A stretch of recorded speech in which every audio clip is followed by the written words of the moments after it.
Si vous voulez bien vous approcher le plus possible, notre salle.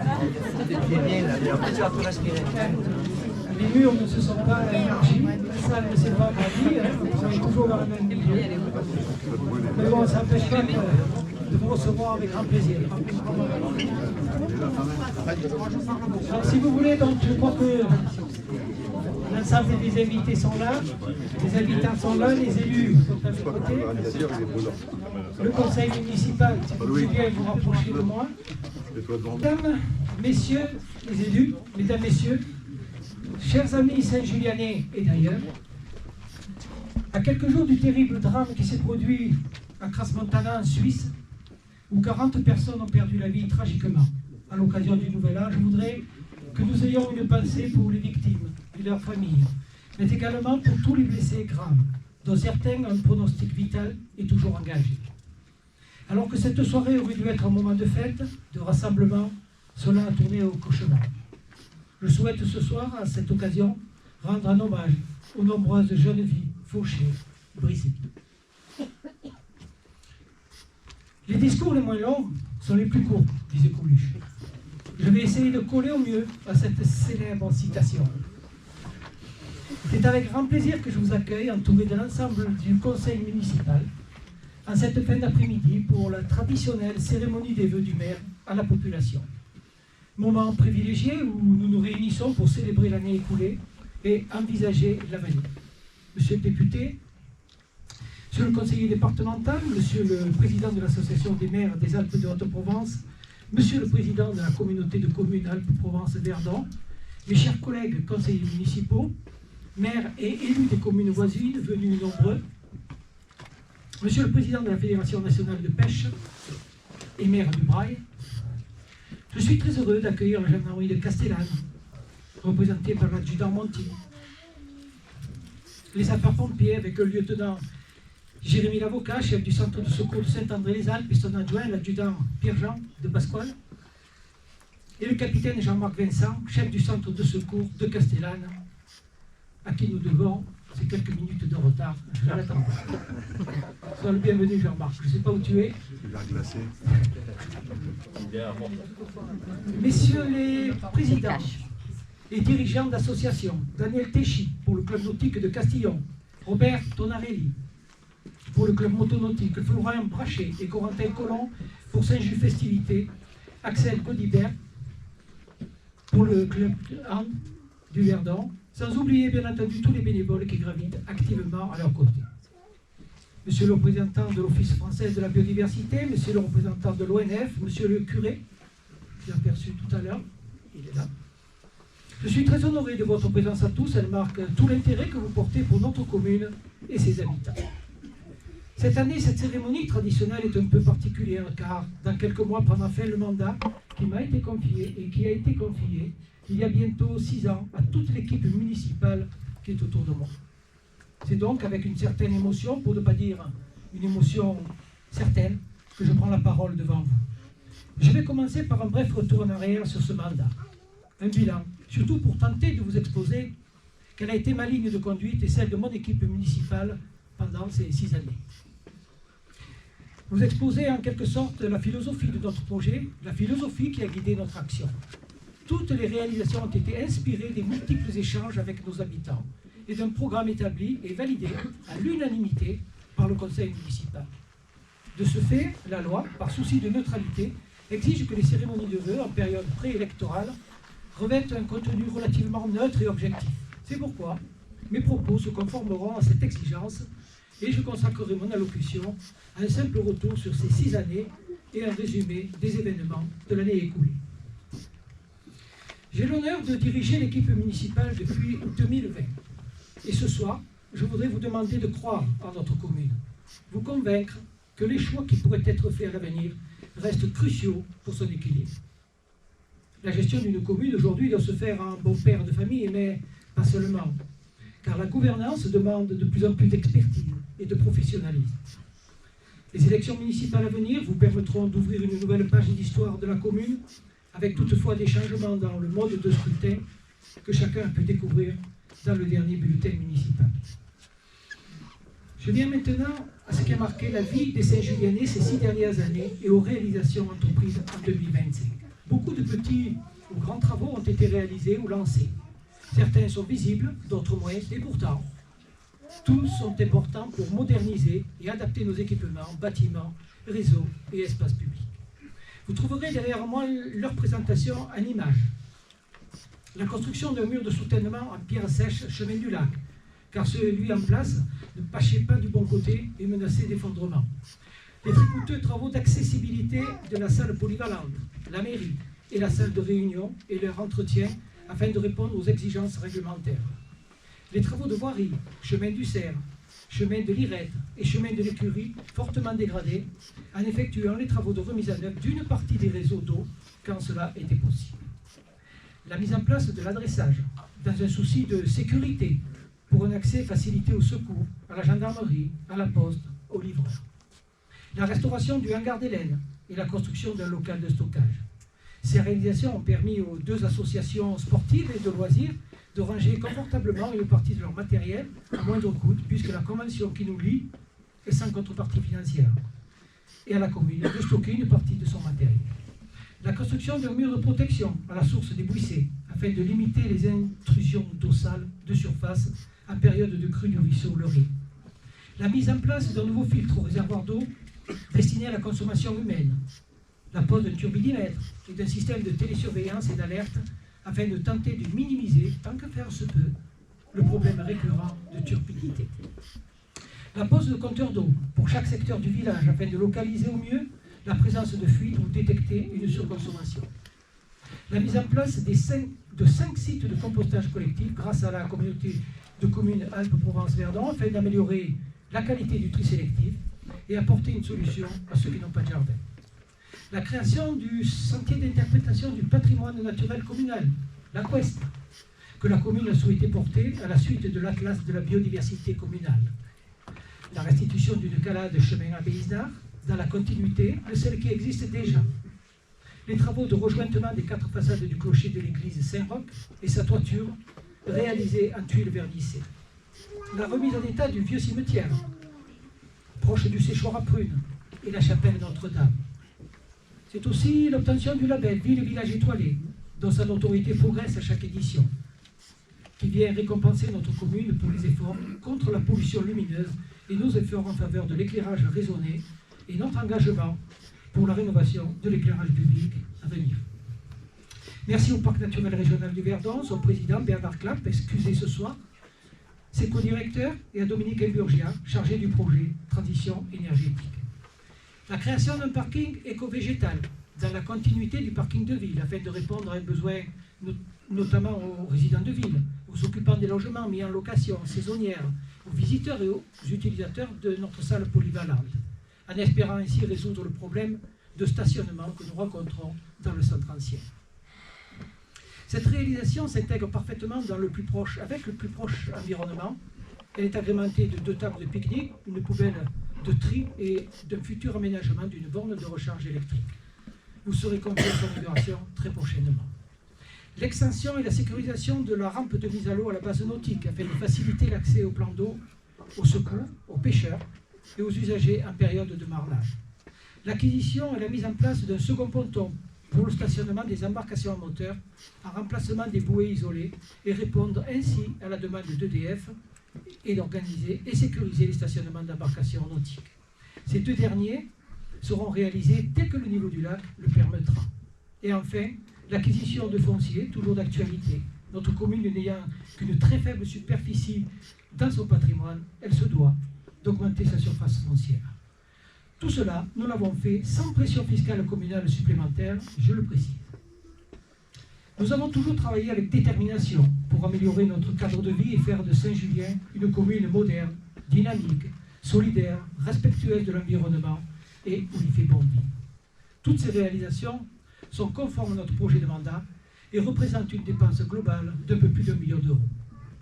Facilitée par nos partenaires habituels, que je remercie, l'État, la région, le département, mais pas que, la communauté de communes Alpes-Provence-Verdon, qui a participé au financement des travaux patrimoniaux, tout comme la Fondation d'entreprise du Crédit Agricole, la Fédération départementale de pêche et EDF. Donc je salue ce soir la présence de Philippe Chélan, président de la Caisse locale du Crédit Agricole, Claude Roustan, le président de la Fédération nationale de pêche, Brice Dauphin, qui devait être là, je ne l'ai pas vu, qui est le responsable du groupe d'usine de Castillon-Chaudan, ainsi que Bruno Amelin, qui est responsable de la direction générale de l'armement technique naval du site Castillon. Merci à vous. 2005, c'est aussi l'acquisition d'un terrain, celui où est implanté le parking éco-végétal. L'attribution des autorisations d'occupation temporaire du domaine public à la base nautique. Le marquage au sol des emplacements de parking, l'aménagement de points de collecte des déchets, montée des chaînes et la création d'un nouveau site de compostage, quartier des Pins. Le renouvellement de la charte du parc naturel régional du Verdon. La régularisation d'une partie de la voirie chemin des Chênes, les travaux de sécurisation de l'accès au poste de relevage de la station d'épuration, la validation de 2 certificats d'urbanisme, 13 déclarations préalables, 2 permis de construire, mais c'est aussi, dans le chapitre d'état civil, 2 naissances, un mariage et un pax. J'ajouterai le départ à la retraite d'Hervé Michel, notre ancien agent technique, et l'arrivée de nouvelles familles à qui je souhaite la bienvenue. Je n'arrêterai là. Le bulletin municipal qui a été distribué est beaucoup plus complet. Au passage, je remercie les membres de la commission communication et notre secrétaire de mairie pour leur travail à la réalisation de ce 48e exemplaire de l'Écho du Riz. Mais les réalisations à l'échelle de ma commune, ce sont aussi celles de l'intercommunalité. Car l'intercommunalité, c'est aussi nous. Je ne suis pas de ceux qui pointent du doigt cette instance en disant « EU » de manière impersonnelle. L'intercommunalité, c'est une équipe. Et comme sur un terrain, il faut être solidaire.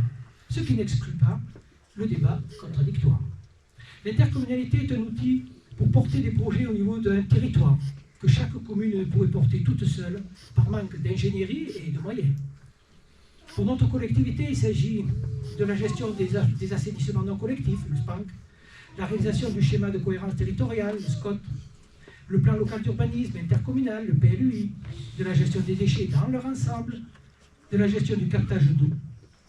C'est aussi un outil formidable pour développer des infrastructures pour demain et de plus grande dimension. Je citerai simplement la réalisation des halles de sport intercommunales à Castellane, Saint-André-les-Alpes et prochainement à Nôtre, accessibles à tous. La salle culturelle multifonction et bien d'autres belles réalisations. L'intercommunalité, ce sont 61 délégués titulaires qui travaillent régulièrement en commission, en bureau, en conférence et en conseil communautaire pour répondre aux problématiques partagées telles l'aménagement de l'espace, l'urbanisme, la collecte et le traitement des déchets, la protection contre les inondations, la gestion des milieux aquatiques, la lutte contre le changement climatique, l'emploi, la santé et j'en passe. C'est donc une réelle instance de débat en transparence totale à laquelle je participe activement. Ce sont aussi des agents qui accompagnent les communes dans de nombreux dossiers et l'on ne peut que louer leur engagement et leur professionnalisme. Ceci étant exposé, j'en arrive maintenant à une partie du discours qui me semble importante, vous remercier. Comme vous le savez, le maire doit proposer, écouter, analyser, convaincre et puis finalement décider. Il s'agit d'un véritable chef d'orchestre. Il doit composer en fonction des avis de chacun, des demandes de la population, des contraintes et des objectifs. C'est grâce à la force de l'équipe municipale qu'il y parvient. De cette cohésion naît la force nécessaire à son action. C'est pourquoi je vais remercier sincèrement chacun d'entre eux. Il y a ceux qui ont décidé de poursuivre, ceux qui préfèrent s'arrêter, mais je suis fier de pouvoir dire que tous ont su garder l'esprit d'intérêt général. Alors merci. Merci pour votre implication, votre soutien, votre dévouement, et merci de votre confiance. Mes adjoints, Véronique Brachet, qui est la délégation du personnel, Jean-Denis Montélimar, celle des travaux, mais également Bérénice Lagrange, qui est déléguée à l'eau et l'assainissement et qui a su mener de main de maître la mission qui lui avait été confiée, et même au-delà. Merci Bérénice pour ton engagement au service de notre commune. Alexandra Gonzalez, déléguée aux ordures ménagères et à l'environnement. Pierre Grébeau, délégué à la commission sport, loisirs, tourisme. François Lénaud, Christian Hiller, tous les deux délégués au syndicat départemental d'électrification. Paul Corbier, délégué au parc naturel régional du Verdon. André Collomb à l'agriculture. Et Jean-Christophe Pascal au personnel. Je remercie chaleureusement nos forces de sécurité, pompiers et gendarmes, pour leur implication de chaque jour. la gendarmerie de Castellane et son commandant de compagnie, le capitaine Lionel Tim, qui devait nous rejoindre, mais doit être tenu par le Verdon. Merci à tous les partenaires avec qui nous avons eu le plaisir de travailler, entreprises, artisans, commerçants, fournisseurs, prestataires, les services de la DIRMED avec son responsable local, M. Malderet, la maison technique de Castellane. Merci à tous mes collègues maires, dont certains souhaitent continuer cette passionnante mais souvent contraignante mission d'engagement pour sa commune. Merci, Monsieur le Président de la communauté de communes, pour ton écoute, pour la relation constructive et bienveillante entre la communauté de communes et la commune. Je voudrais profiter de ce moment pour t'exprimer, cher Maurice, mes regrets quant à ta décision de ne pas être candidat à ta succession. Tu auras été un président de consensus, à l'écoute et réactif. Tu incarnais un exemple de gouvernance dont beaucoup devraient s'inspirer. Mais si tu as pris cette décision, c'est que tu en as de bonnes raisons et nous devons respecter ton choix. Je te souhaite le meilleur pour la suite. Merci à tout le personnel communal, qui, proche de son départ à la retraite, a souhaité jouer les prolongations pour 6 mois. Et ce n'est pas pour nous déplaire. Si elle veut en rajouter, elle nous dira ça, mais ça m'étonnerait pas. David et Rémi, nos 2 agents techniques qui découvrent la fonction et semblent faire l'unanimité auprès de la population, je vous encourage tous les deux à garder votre état d'esprit et votre goût du travail. Et Hervé, qui a quitté le navire il y a maintenant 9 mois, pour s'y orienter vers de nouvelles fonctions de retraité. Merci. Merci pour votre action à nos côtés. Je voudrais également remercier, c'est l'occasion, les remerciements, Colette et Denis Collomb, à qui il aura été confié un travail de recherche et d'identification afin d'établir un règlement intérieur du cimetière communal. Cette lourde tâche leur a pris beaucoup de temps et je les en remercie. Ce règlement sera présenté et validé prochainement pour une mise en application.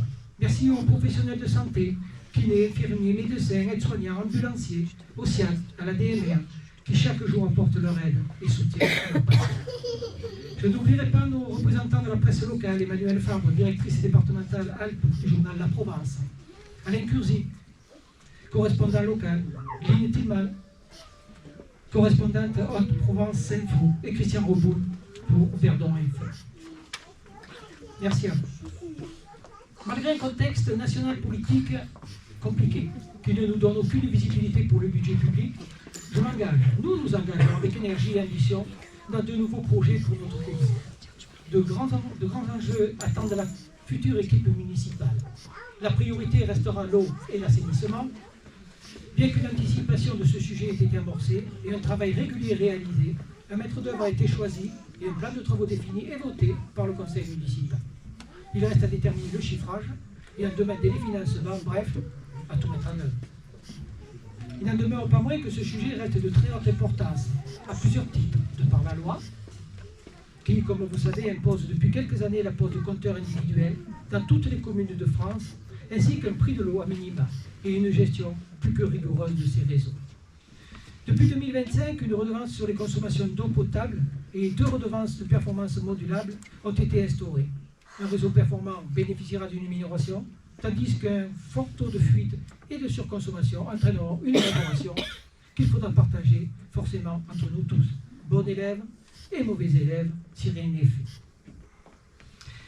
Pour la mise en place de ces nouvelles obligations, un accompagnement important est nécessaire par les services du département, au travers des services d'ingénierie territoriale 04, l'agence de l'eau et les services de l'État, l'ARS, et je sais pouvoir compter sur le soutien de Madame la Préfète et de Monsieur le Sous-Préfet.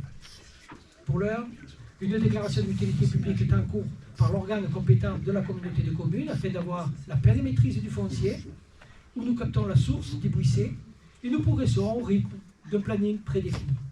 Et en collaboration avec nos voisins et amis vergonnais, je ne sais pas si le maire est là, mais Marcel Joubert. Voilà, notre interlocuteur. Nous arrivons au terme de mon mot d'accueil. Je renouvelle mes remerciements à tous ceux qui participent à cette dynamique et qui apportent leur énergie au bien commun. En tant que maire, je réaffirme mon engagement pour aujourd'hui et pour demain, à œuvrer pour le bien de notre collectivité. Vos attentes et vos besoins sont au cœur de nos priorités et nous continuerons à avancer ensemble dans cet esprit de dialogue et de respect mutuel. Qu'il me soit permis de réaffirmer haut et fort, plus que jamais, la ruralité, est un atout pour la France. Soutenons-la. À ce début d'année 2026, et pour terminer, je tiens à vous adresser, au nom de l'ensemble de l'équipe municipale et en mon nom personnel, mes meilleurs vœux de bonheur, de santé et de réussite. Que cette nouvelle année soit pour chacun d'entre vous riche en joie personnelle et collective. Qu'elle apporte à ceux qui sont dans la souffrance ou qui ont perdu un être cher l'apaisement, la sérénité et l'espoir pour l'avenir. En ces premiers jours de janvier, je vous laisse également méditer sur la citation de Marc Aurèle, cet empereur philosophe, qui disait « Entre lâcher prise et relâcher, que la force nous soit donnée de supporter ce qui ne peut être changé, et le courage de changer ce qui peut l'être, mais aussi la sagesse de distinguer l'un de l'autre. » Voilà, je vais vous inviter maintenant à partager un moment de convivialité autour du verre de l'amitié et du petit buffet, lorsque vous attendez tous, bien sûr. J'ai promis d'être court, mais j'ai été un petit peu long. Bon, je n'ai pas tous perdu. Je crois que j'ai dit l'essentiel. Autour du verre de l'amitié, un petit buffet proposé par les membres du conseil municipal, auquel nous avons ajouté quelques douceurs venues du Var, des créations artisanales signées Julie Léon. Ensemble, faisons de 2026 une année pleine d'énergie et de succès pour notre belle commune. Bonne année à toutes et à tous et vive Saint-Julien-du-Verdon.